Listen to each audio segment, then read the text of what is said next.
The wilds of Washington, mist-draped forests, winding roads forgotten by time, and trees older than memory.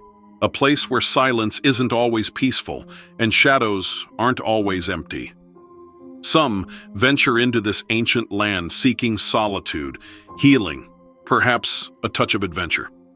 But what they find is something far more sinister. A shape just out of view. A voice that sounds familiar until you realize it's your own.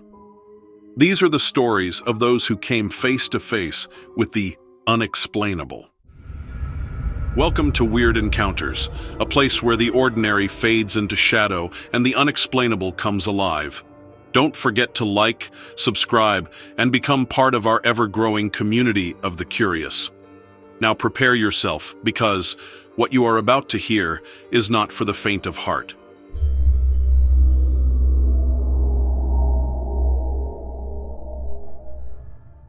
This is something I've debated sharing for a long time. My father, who recently passed away, served his entire life in the military, eventually rising pretty high in the ranks. I was a military police officer myself, retired now, and before my father died, he opened up to me about things he had kept secret his whole life.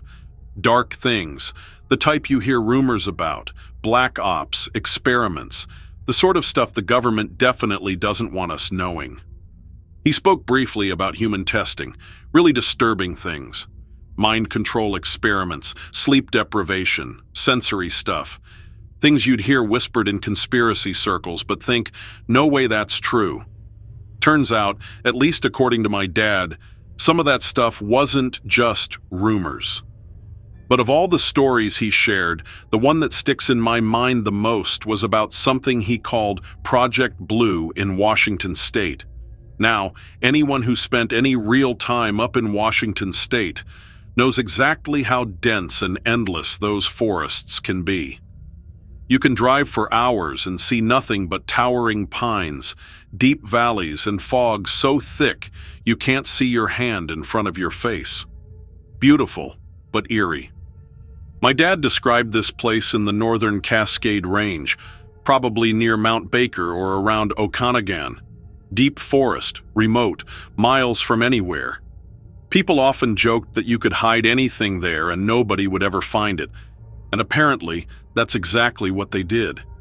He told me, quiet and serious like I'd never seen him, that they'd discovered actual Sasquatches, Bigfoots, not just blurry photos or footprints, real, living creatures. Huge, muscular, intelligent, and terrifying.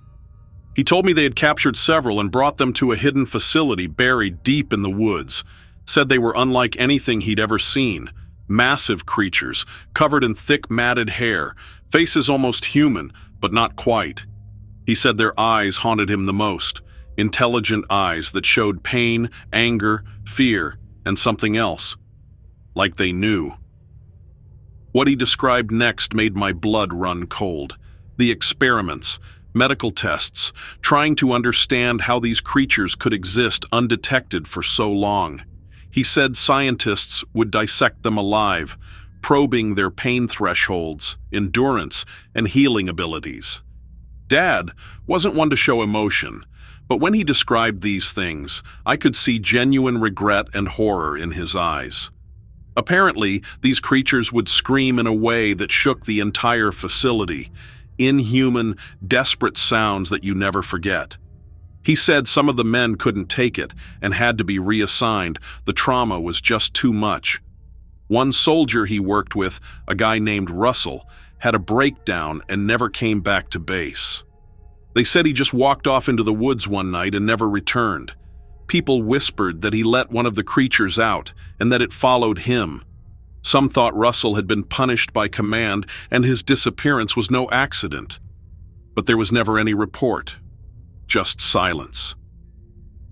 The way Dad told it, the military didn't view these creatures as animals or even living beings. They were classified as biological threats or assets depending on who was in charge. They even injected some with chemicals to see how they'd react. One time, he said they tried to breed them.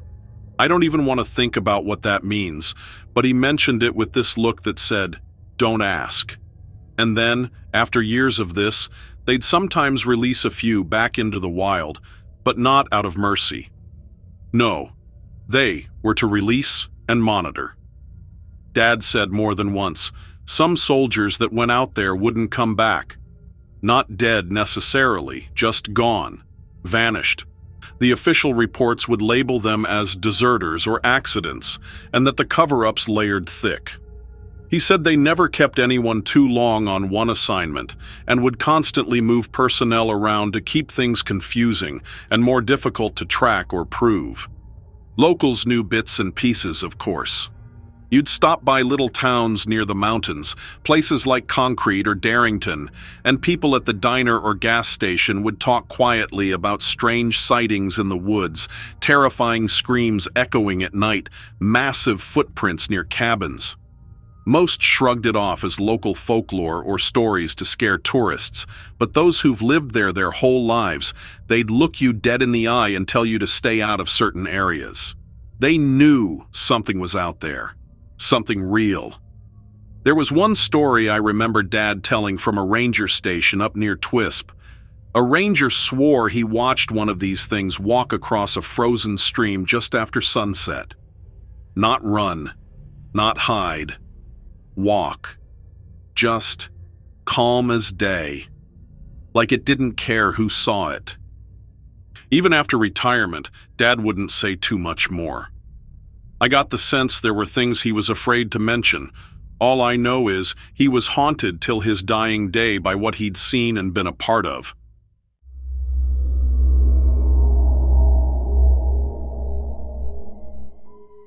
I debated for weeks before deciding to send this because it still feels surreal. I was in the military for about 5 years, part of a recon unit stationed out of Fort Lewis in Washington State. We had plenty of navigation missions through thick, dense forests, especially in the Olympic National Forest. Super dense, quiet, and just really unsettling sometimes. Most missions were routine. We'd joke around, complete our objectives, and get back without incident. But what happened on that November night in 2014 was anything but routine. I still wake up sweating some nights, remembering that damn feeling. It was colder than usual that month. We were tasked with a nighttime navigation exercise. Basically, our unit was split into small teams, and each team had to navigate independently, reaching checkpoints scattered across the deep woods. Simple enough, or at least that's what we all thought going in. My team was just me, 2 other guys, Sam and Mike, and our team lead, Jeff. Obviously, these aren't their real names. Jeff was the kind of guy who'd been hardened by a couple of combat tours in Afghanistan. He was no nonsense, practical, and never rattled easily. So when I tell you even he got spooked, you might understand the gravity of what I'm about to describe. Around midnight, we were miles deep into the Olympic National Forest. The canopy above was so thick that the moonlight barely penetrated, casting everything around us into almost complete darkness. The silence was weirdly oppressive. Not even the usual nocturnal insects or small animals were making noise, which was strange because normally there'd be something, anything, stirring. Jeff called for us to stop and take a quick break, check our bearings, and make sure we weren't getting turned around.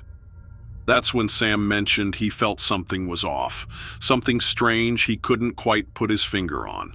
Mike joked nervously about forest spirits, trying to lighten the mood, but it didn't help much.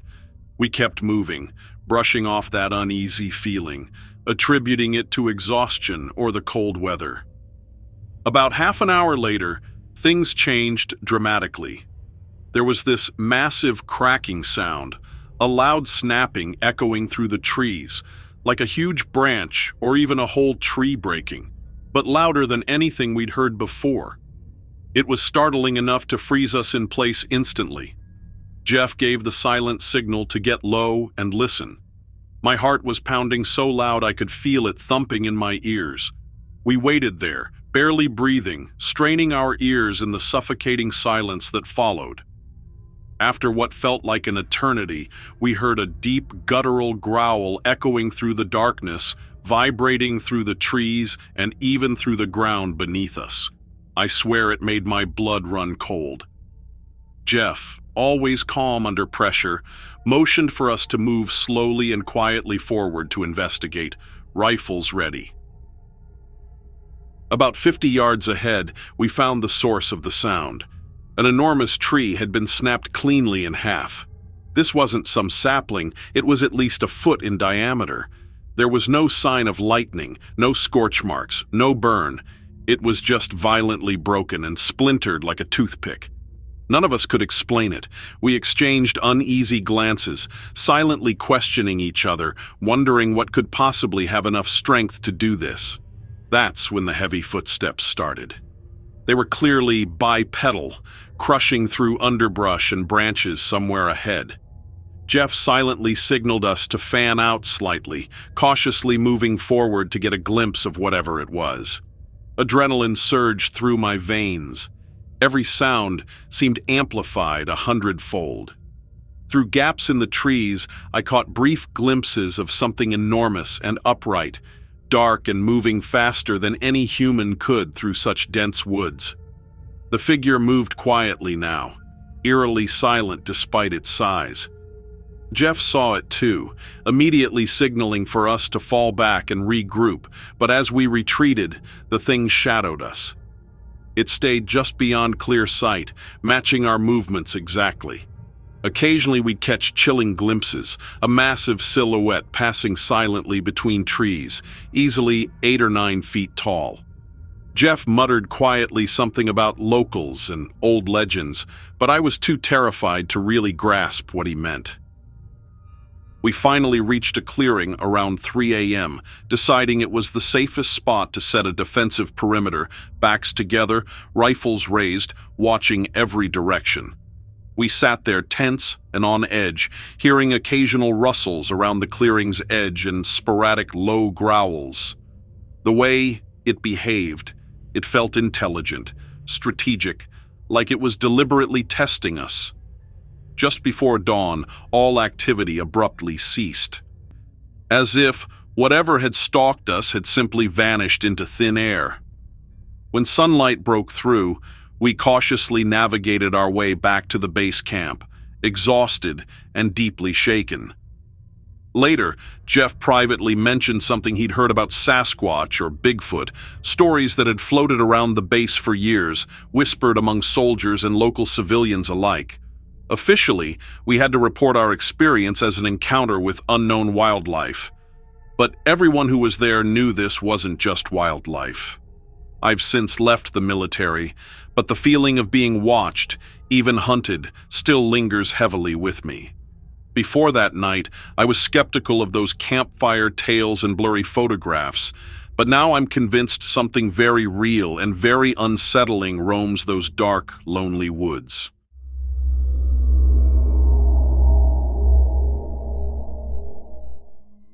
Honestly, I really don't know how to put this into words because it still feels surreal, like it happened to someone else.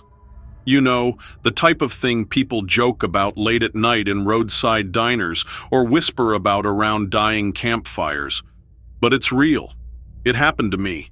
And ever since then, I've been having trouble sleeping, haunted by memories of that night. I know most people will probably think I've lost it, but I've got to get this off my chest. It was last July when I went hiking around Mount Rainier. It's a breathtaking area, lush and peaceful, with an extensive network of trails. I've hiked there several times before without any issues, so I wasn't worried. Just me, nature, and a planned overnight at Reflection Lakes, a pretty common spot known for its incredible views. I started at Paradise, a popular trailhead, then quickly ventured off onto one of the more isolated trails. Looking back, maybe I should have stuck closer to the more frequented areas, but hindsight is 20/20, right? Something felt off from the very start, though. The usual sounds, birds chirping, insects buzzing, the rustle of small animals, weren't there. It was eerily silent. My footsteps, echoed oddly, almost muffled as if the forest was swallowing up sound. I had this uneasy feeling in the pit of my stomach, like an instinctive warning, but I shrugged it off. Nature has its quiet days, I thought, and just kept moving. As evening approached, darkness fell quickly, much faster than normal. Thick clouds rolled in, bringing with them a heavy, dense mist that enveloped the trees and trails. Soon enough, visibility was reduced to just a few feet ahead of me. My flashlight beam seemed weak, barely cutting through the fog. The forest around me began to feel oppressive, claustrophobic even, like the trees were closing in. Then came the footsteps, loud, deliberate footsteps behind me, each step crunching heavily, clearly made by something large. I froze and spun around, shining my flashlight back down the path, but nothing was there, just shadows and mist. Initially, I convinced myself it might be another hiker lost in the fog or maybe some wildlife. But the longer I listened, the clearer it became. This thing was walking on two legs, and it sounded much heavier and bigger than any person I'd ever encountered. That's when an old memory popped into my head, something I'd nearly forgotten. I was at a gas station near Ashford a couple of years back, filling up my car when an older man, rugged-looking, came up casually and asked if I believed in Bigfoot. I chuckled at the time, assuming he was messing with tourists or just pulling my leg, but he didn't smile, didn't laugh. He just stared at me seriously and warned that Mount Rainier had its secrets. People disappeared without explanation, gear found shredded, and giant, mysterious tracks in the mud. At the time, I brushed him off, but standing there in that fog, those words echoed back with chilling clarity. Determined not to panic, I quickened my pace, but the footsteps behind me matched mine, never falling behind or pulling ahead. That's when I noticed the smell, an overpowering stench like rotting flesh mixed with wet, matted fur. The odor nearly made me vomit, right there. Then a deep, guttural growl rumbled through the fog, resonating so deeply I felt it vibrate in my bones. Fear surged through me, and adrenaline took over. I broke into a run, stumbling blindly through the forest, branches whipping my face and roots catching at my feet. But that thing behind me kept pace effortlessly, never getting closer, never falling back, just shadowing my every move. And then came the scream. It was a sound unlike anything I've ever heard. It was part human, part animal, filled with agony and rage. That scream echoed through the trees and pierced right through my very core. I ran even faster, desperately trying to put distance between myself and whatever was out there. Finally, after what felt like hours, I stumbled into a clearing near Reflection Lakes, breathless, heart hammering in my chest. For a brief moment, I felt safer, exposed, but away from the oppressive trees. Then I saw it clearly for the first time. Standing at the tree line, illuminated by the dim glow of my flashlight, was a massive figure, at least 8 or 9 feet tall, broad and muscular, covered in thick, dark fur. Its eyes caught the beam of my flashlight and reflected back an eerie, unnatural glow. It watched me silently, breathing heavily, head cocked to the side, curious in a chilling, predatory way.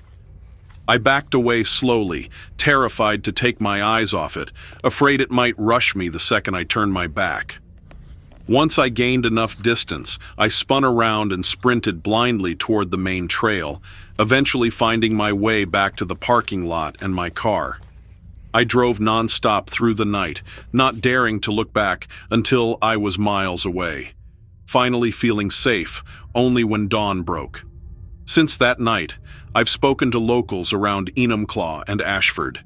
People there whisper stories, campers hearing terrifying howls, hikers disappearing mysteriously, and enormous shapes glimpsed lurking around homes at night.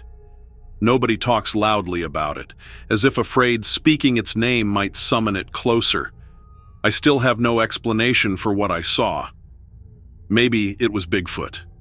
Maybe something else entirely. All I know is that the forests around Mount Rainier hide secrets deeper and darker than anyone imagines.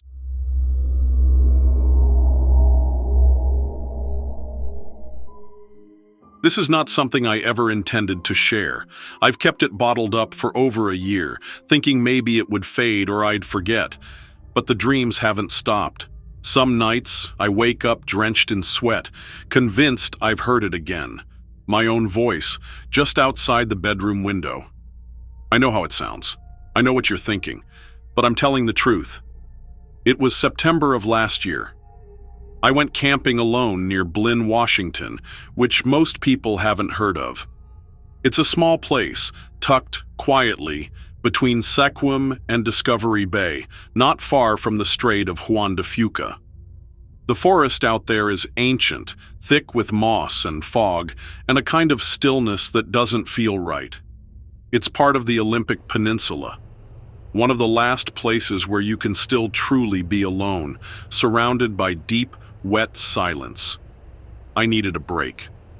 Between job stress, a messy breakup, and just feeling like I was unraveling, I wanted a place to unplug.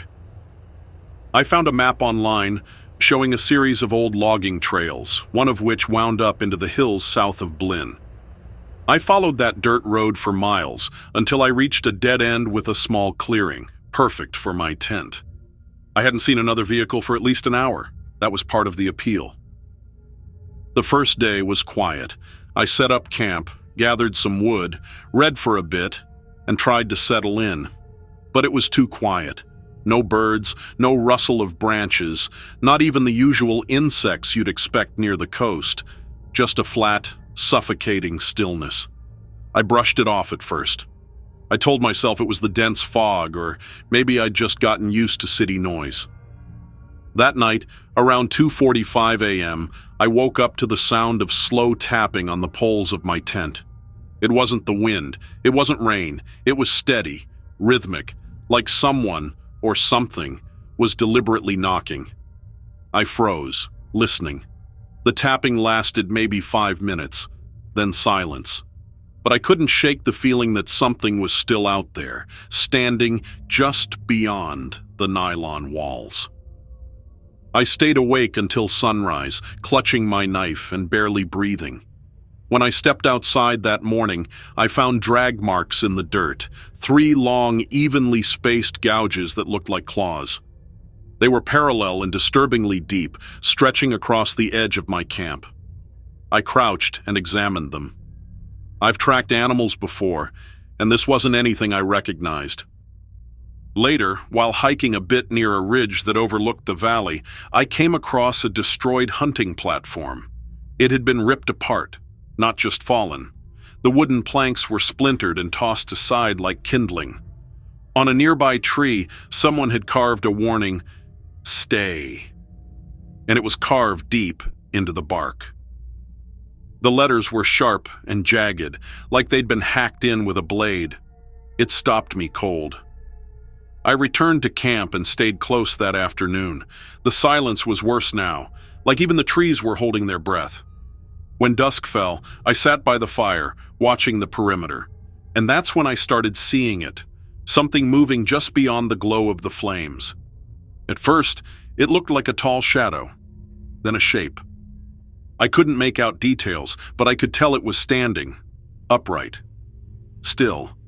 Every time I looked directly at it, it vanished. But out of the corner of my eye, it was always there. Then I heard my name. Not shouted, just said, softly, calm. But it was my voice, the same tone, same inflection. Only it wasn't coming from me. It echoed from somewhere in the woods. I didn't sleep that night. I sat in my tent with the lantern off and my knife in hand, listening to every tiny sound. At some point, exhaustion took over. I must have dozed off. When I woke up at dawn, I stepped outside and saw it, the stones. a ring of small rocks placed perfectly around the tent. They hadn't been there the night before. I packed as fast as I could. Tent, half folded, gear stuffed haphazardly. I didn't even eat. I just wanted out. I took the same trail back to the road, but maybe a quarter-mile in, I heard it again. My name. Same voice. But this time, it came from ahead of me, not behind. The air turned cold, unnaturally cold, like walking into a freezer. The silence returned, heavier now, pressing in on me. I couldn't move for a second, just stood there, staring at the trail. My legs finally responded, and I veered off into the brush, cutting across the terrain with no regard for the path. Branches tore at my arms and face, but I didn't care. I had to get out. I don't remember much about the sprint to the road, just panic. I do remember the relief when I saw my car. I didn't look back, didn't stop. I locked the doors, started the engine, and drove until I hit Port Angeles. I didn't speak to anyone, didn't tell anyone. Weeks passed before I started looking into what I'd experienced. I found fragments online, old posts on cryptid forums, obscure blogs, scattered entries about something called an echo spirit or a mimic, said to haunt the forests near Blinn, described as tall, predatory, said to mimic the voices of those it stalks, to lure them deeper. I read about a woman whose dog vanished on that same logging road. She claimed to hear it barking for days afterward, but from the tops of trees. Another story described claw marks found on the roof of a camper. One man said he saw a figure climbing a tree like an insect, upside down and too fast. I haven't camped since, haven't set foot in a forest. I live in a third-floor apartment in the middle of a city. No trees, no trails. But even here, even now sometimes, I hear my name, in my own voice, coming from the hallway or the stairwell. I'm not sure what I brought back, but it's frightening.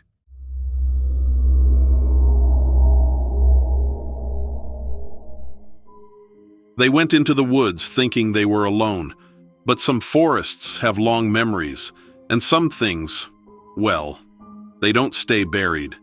A claw mark in the dirt, a whisper in the dark, a voice that shouldn't be yours, but is.